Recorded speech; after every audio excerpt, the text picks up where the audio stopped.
Hey everyone, I'm Natasha Leckwa and I'll be standing in for Emily Drury this week on Forbes Flash. Let's get started. It is better to give than to receive, or at least that is what those on our latest list of America's top 50 givers would agree with. 50 of the most generous philanthropists in the US donated a total of $12.2 billion in 2016, which is a jump from $11.1 billion in 2015. The members of the list have a collective net worth of over $770 billion, and in total have given away over $137 billion in their lifetime. The list is topped by Warren Buffett, Bill and Melinda Gates, and Michael Bloomberg.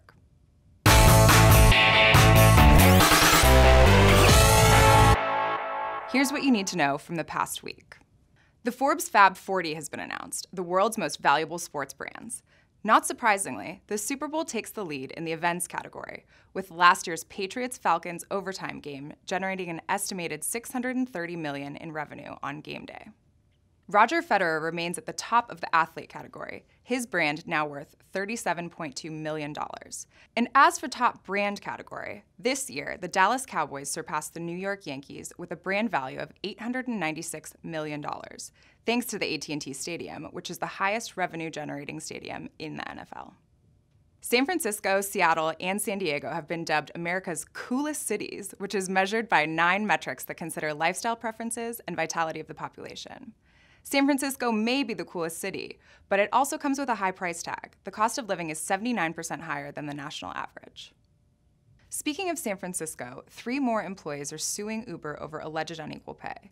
The lawsuit was filed on Wednesday by 2 former and 1 current engineer at Uber, and claims that women and people of color are, quote, systematically undervalued, end quote, when it comes to the company's performance review system, which in turn allows fewer opportunities for advancement, fewer benefits, unequal pay and stock compensation, and overall unfair treatment at the company.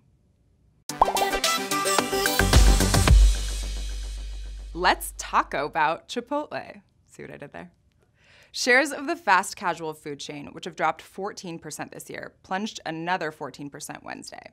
This is even after the long-awaited rollout of queso, which was expected to be a winning initiative, especially following the food safety concerns that have plagued the company since 2015.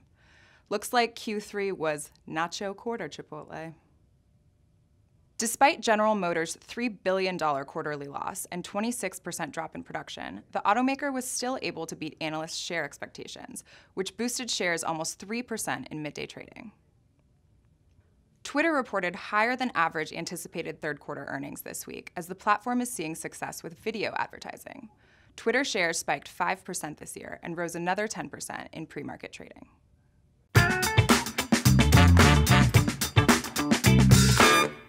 Manufacturing under 30s Gaurav Chakrabarty and Sean Hunt are revolutionizing the cleaning wipe market with a line of biodegradable wipes that use an enzymatic process to turn plant sugars into hydrogen peroxide. Solugen's Ode to Clean wipes are not only sustainably produced, but also significantly less expensive to make than the traditional manufacturing methods that were developed in the 1930s. This is particularly exciting as they don't need to rely on the petroleum infrastructure and can use local ingredients that are widely available, like cane sugar in India and beet sugar in Chile. The new product comes as the bioreactor company announced they have raised $4.4 million in seed funding.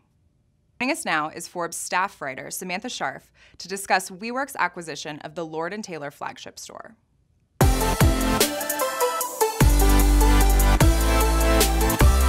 Earlier this week, Hudson's Bay Company announced that they are selling the Lord & Taylor store on Fifth Avenue to WeWork for $850 million.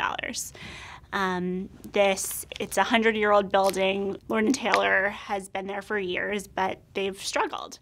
And it's kind of a changing of the guard in a way, where you have this new technology startup coming in and laying claim to this old retail establishment. There has been talk for years about the death of retail thanks to Amazon and the rise of e-commerce. There's a lot of debate about how true that is, but what's clear is that these giant department stores with, I believe this is 12 stories. We don't need those anymore. That's not how people shop. So what they're actually doing in this case is WeWork will occupy the majority of the space, and Lord & Taylor will maintain about 150,000 square feet of the total 670,000-ish. And so they'll have a smaller footprint and need to use that space more efficiently. And they're hoping that this sort of creative reuse of space and sort of creating a multi-use building will lose them less money, essentially. WeWork in 7 years has opened over 160 locations in 52 cities. They're growing like crazy. They have a $20 billion valuation. And they are really going head first into expanding beyond this original concept of we lease a space and then we lease it to someone else for more money. They make it cool. They make it the type of place we all want to work.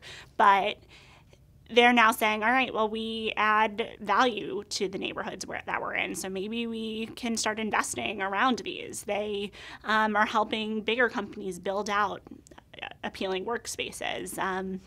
WeLive is taking the same idea that they've applied to office, this co-working concept, and applying it to living. So you have small apartments with lots of shared amenity spaces. So they see themselves as a company that can change our whole culture and the way communities interact. And they are now inserting themselves into retail as well. So you have this Lord & Taylor example, but then as part of this agreement, they're putting WeWork's into other department stores around the world that Hudson Bay's owns, which they own Lord & Taylor, obviously, and they also have their namesake brand, and they own Saks, as well as some international brands. So WeWork is putting its fingers in a lot of different things. While there's debate about broader retail, there's no question that Hudson's Bay is struggling, and a lot of investors say like their real estate is much more valuable. So why not sell off the Lord & Taylor building, even the Saks Fifth Avenue building further uptown, which is valued in the billions? People want them to get rid of that. They don't want to do that, but there's a lot happening. The buzzword in the industry right now is experiential retail, and that is getting people into malls, department stores with more activities, whether that's food or fitness. A real estate venture capitalist that I talk to a lot has actually invested in ClassPass based on the idea that that ClassPass can help because you see the studios that people are going to and which studios are more popular. You can get a sense of where you should place them.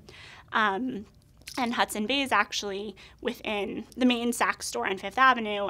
They recently converted a big chunk of the second floor to what they call the Wellery, and there's workout studios and nail salons and salt rooms, and it's meant to get particularly young people into the store. Whether they've executed well is up for debate, but they're trying. Thanks for joining us. Tweet us your feedback using #Forbes Flash, and we'll see you next week. Tune in every Friday morning, same time, same place.